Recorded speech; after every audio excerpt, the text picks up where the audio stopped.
तो नमस्कार दोस्तों, क्या आपको पता है कि आपके घर में जो इलेक्ट्रिसिटी स मतलब आप घर में जो इलेक्ट्रिसिटी यूज़ करते हैं, वो कहाँ से आता है? तो हमारे देश में लगभग 70% जो इलेक्ट्रिसिटी है, वो कोल से यानी कि कोयला से उत्पन्न किया हुआ यानी कि थर्मल पावर प्लांट से जो इलेक्ट्रिसिटी जनरेट करते हैं, उसके थ्रू आपके घर तक पहुँचता है। लगभग 70% जो देश की इलेक्ट्रिसिटी है, ये कोयले से ही उत्पन्न होता है और हमारे घर तक जाता है। बाकी हम हाइड्रो इलेक्ट्रिसिटी जो वाटर से भी इलेक्ट्रिसिटी जनरेट करते हैं, न्यूक्लियर पावर प्लांट से भी इलेक्ट्रिसिटी जनरेट करते हैं, पवन चक्की चलाकर भी हम इलेक्ट्रिसिटी जनरेट करते हैं और सारे सोलर पावर प्लांट को भी यूज करके इलेक्ट्रिसिटी, यही 3-4-5 सोर्स है जो इंडिया में ज़्यादा यूज होता है, लेकिन 70% आपको थर्मल पावर प्लांट है। उसके बाद हाइड्रो इलेक्ट्रिसिटी हो गया। तो चलते हैं, आज देखते हैं ये जो हाइड्रो इलेक्ट्रिसिटी है, ये काम कैसे करता है। एक्चुअली इससे हम कैसे बिजली बनाते हैं, इस सबसे इसको समझने के लिए चलते हैं।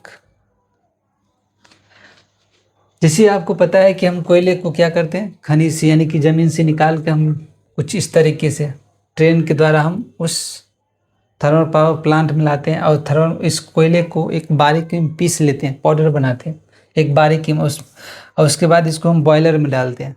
ठीक है, सिंपल तरीके से समझिए। इसको हम बॉयलर में डाल देते हैं, एक बढ़िया से इसको पीस के, ऐसे बड़ा बड़ा नहीं डालते हैं, तो इस बॉयलर में डालते हैं और बॉयलर में एक फीडर पंप लगा होता है। फीडर पंप डायरेक्ट इसको वाटर सप्लाई करता है। और फीडर पंप कहाँ से है, ये कंडेंसर से लिंक होते हुए पहले जो कूलिंग टावर है, ये जो आपको कूलिंग टावर है, ये पानी कूल करता है। तो ये प्रोसेस यहाँ से फिर कंडेंसर में आता है। कंडेंसर से फीड पंप के थ्रू एक और डायरेक्ट वो कहाँ जाता है, बॉयलर में जाता है। यानी कि बॉयलर का काम क्या होता है, बॉयलर में हम इस जो कोयला को हम डाल के जलाते हैं और इसके अंदर वो प्रोसेस किया जाता है ताकि हम पानी को इसके अंदर हम हीट करते हैं, पानी को हम गर्म करते हैं और इस पानी को हाई टेम्परेचर में गर्म करते हैं ताकि ये पूरी तरह से स्टीम में बदल जाए, यानी भाप में बदल जाए। और उस भाप को डायरेक्ट क्या करते हैं हम, हाई प्रेशर, बहुत ही काफ़ी हाई प्रेशर, जिस प्रकार प्रेशर कुकर होता है उसी प्रकार ये हाई प्रेशर हम अटैक करते हैं। हाई प्रेशर से हम इसके ऊपर डालते हैं, यानी कि ये जो टरबाइन होता है, ये turbine steam direct high steam या डालते हैं इस टरबाइन पर, ये टरबाइन मूव करने लगता है और उस स्टीम को बाहर निकालता है। लेकिन वो बाहर क्या करता है, इधर होता है हाई प्रेशर जोन, इधर होता है लो प्रेशर एरिया। ठीक है, इधर होता है लो प्रेशर। तो ये जितने भी वो जो स्टीम होता है उसको बाहर नहीं निकालते। आप कुकर को स्टीम जो अंदर होता है उसको बाहर निकालते सीटी मार के, लेकिन यहाँ पे क्या होता है, ये जो टरबाइन जो होता है, ये टरबाइन पूरी तरह से क्लोज प्रोसेस होता है। वो जो स्टीम है उस स्टीम को डायरेक्ट एक कंडेंसर में डालते हैं और स्टीम जो गर्म होता है, गर्म हवा, यानी उसको पूरी तरह से उसको वाटर में बदल देती है। इस गर्म पानी को, इस स्टीम को, गर्म जो वेपर होता है, भाप, उसको ये पानी में बदल देते हैं और पानी में बदलने के बाद ये कूलिंग टावर में भेज देते हैं कूल करने के लिए। फिर ये कूलिंग टावर इसको कूल करता है, कंडेंसर को, और फिर कंडेंसर की यही फिर वाटर फीड पंप के द्वारा फिर ये टरबाइन में चल जाता है। ये कुछ यहाँ तक हो गया। अब यहाँ से ये क्या करता है, ये टरबाइन कनेक्टर होता है जनरेटर से, टरबाइन जनरेटर से कनेक्ट रहता है और जनरेटर को पता है एक प्रॉपर्टी है कि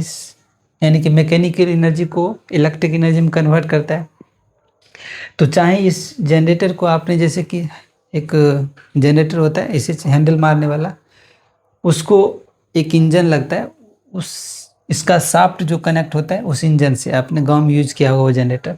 लेकिन यहाँ पे क्या होता है, ये भी इसका शाफ्ट है। ठीक है, जनरेटर के शाफ्ट, ये कनेक्ट टरबाइन से हुआ, इसको हम घुमाते हैं। जानते हैं कि यहाँ पे जितना इलेक्ट्रोमैग्नेटिक इंडक्शन यहाँ पे काम करता है, यानी कि यहाँ पे फ्लक्स क्रिएट होता है, क्योंकि इसके अंदर मैग्नेट होता है, एक मैग्नेट फिक्स होता है, समझे।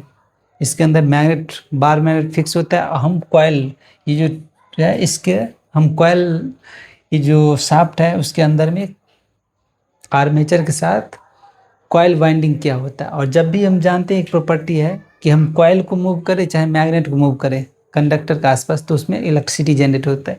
तो यहाँ पर वही प्रॉपर्टी यूज हो रहा है। हम उसको थोड़ा बहुत दिखा देते हैं कि इमेज के थ्रू कि कौन सा प्रॉपर्टी काम करता है यहाँ पे।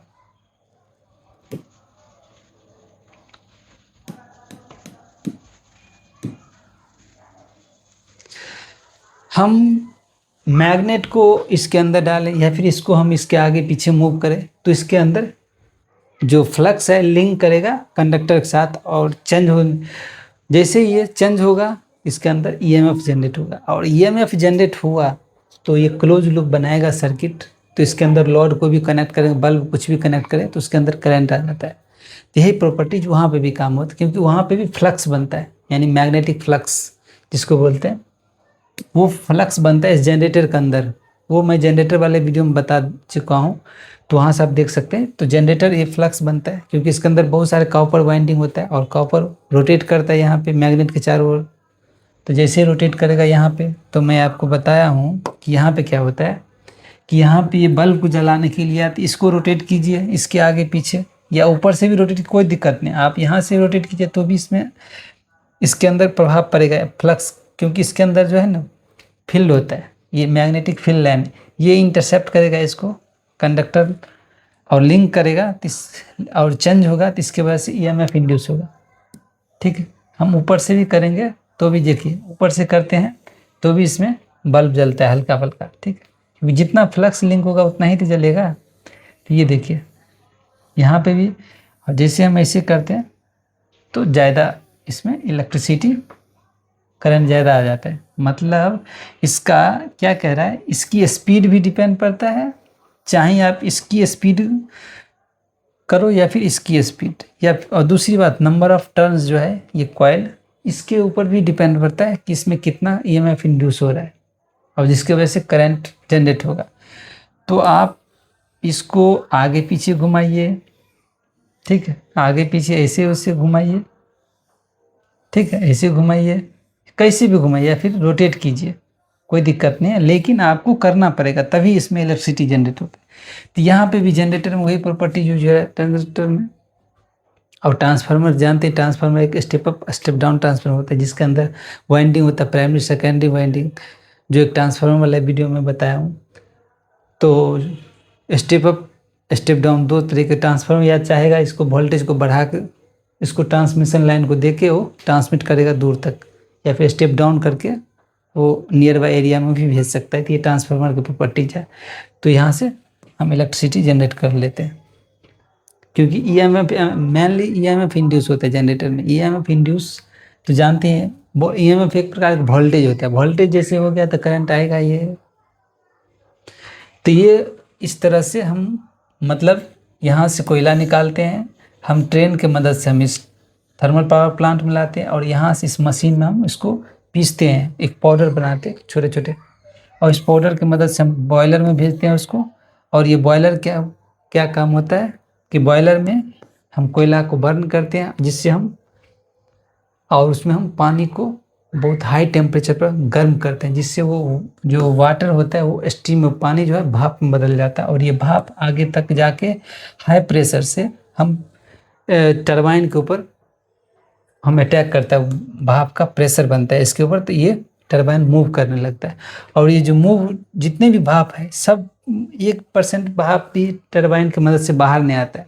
जितना भी भाप बन रहा है इसके अंदर टरबाइन से, तो ये लो प्रेशर, इसके इधर जो है लो प्रेशर होता है, तो लो प्रेशर जैसे होगा तो इसके अंदर जो भाप है ये आ जाता है और ये अंदर क्लोज होता है, यानी जितना भी भाप बाहर निकालता है ये सब क्लोज कंडेंसर में जाता है। कंडेंसर इसको ठंडा करके वो पानी बना देते हैं और पानी को कूलिंग टावर में भेजकर उसको फिर रिसाइकल करके फिर ये प्रोसेस आगे बढ़ाते हैं। ये एक साइक्लिक प्रोसेस चलते रहता है। थोड़ा और स्लाइड में देखते हैं क्या है, यहाँ पे भी वही चीज़ दिया हुआ है जो हम इस तरह से हम कूलिंग टावर, ये है कूलिंग टावर, ये कंडेंसर, तो यहाँ से मदद से फिर ये कंडेंसर से हम वाटर को फीड पंप के थ्रू हम इसमें डालते हैं बॉयलर में। तो उम्मीद है कि आपको समझ में आ गया हुआ ये चैप्टर। थोड़ा और देखते हैं स्लाइड में और कुछ कुछ है तो मैं बता दूंगा। मैं यहाँ पर देख लीजिए, कोयला को हम भंडार से हम निकाल के कुछ यहाँ इस मशीन में हम कोयला को पीसना स्टार्ट करते हैं। तो कोयले को पाउडर यानी कि बारीक कणों में पीस लेते हैं, ठीक है। उसके बाद होता है कि बॉयलर काम क्या होता है, यहाँ पर कोयला को बर्न पिसा हुआ कोयला को बॉयल जलाया जाता है और इससे पानी गर्म होकर स्टीम में बदल जाता है। उसके बाद क्या होता है, ये भाप से टरबाइन चलाने यानी उच्च दाब हाई प्रेशर और टेम्परेचर की मदद से टरबाइन के ब्लेड पर गिरता है ये भाप, ठीक है। जिससे वो ये जो है हाई प्रेशर और टेम्परेचर से गिरेगा तो ये घूमने लगेगा। और उसके बाद वो इसके साथ ये शाफ्ट कनेक्ट रहता है, तो घूमती हुई टरबाइन जनरेटर से वो घुमाती है जिससे इलेक्ट्रिसिटी जनरेट हो जाती है। उसके बाद ट्रांसफार्मर के द्वारा हम हाई वोल्टेज क्रिएट कर सकते हैं वहाँ से अधिक, और उसको ट्रांसमिशन लाइन के थ्रू हम भेज सकते हैं। तो ये कुछ तो उम्मीद है कि ये चैप्टर आपको समझ में आ गया होगा कि हम इलेक्ट्रिसिटी कोयला से इलेक्ट्रिसिटी या कोल से हम इलेक्ट्रिसिटी कैसे जनरेट करता है, ठीक है। ये प्रोसेस आपको समझ में आ गया होगा। किसका टरबाइन का क्या काम है, जनरेटर क्या काम है, ट्रांसफार्मर क्या काम है, कूलिंग टावर क्या है, कंडेंसर के क्या, कंडेंसर का जो हमारे एसी हमारे घर में लगे होते हैं उसमें भी कंडेंसर होता है। कंडेंसर जो है क्या करता है, जो हाई वेपर हीट होता है उस चीज़ को या मॉइस्चर को यानी गर्म चीज़ को ठंडा करना काम होता है। ये कंडेंसर का प्रॉपर्टीज है, तो ठंडा करके उसको पानी में बदल दिया जाता है। तो ये कंडेंसर काम है। बाकी आपको बॉयलर समझिए गए, इसके अंदर ये चिमनी होता है जिसके अंदर गैस निकलते रहता है, ठीक। कार्बन डाइऑक्साइड CO2 गैस निकलते हैं, सल्फर डाइऑक्साइड SO2 गैस निकलती है, ये सब गैस निकलते हैं चिमनी के द्वारा। तो नेक्स्ट वीडियो मिलेंगे, तब तक के लिए दोस्तों बने रहिएगा।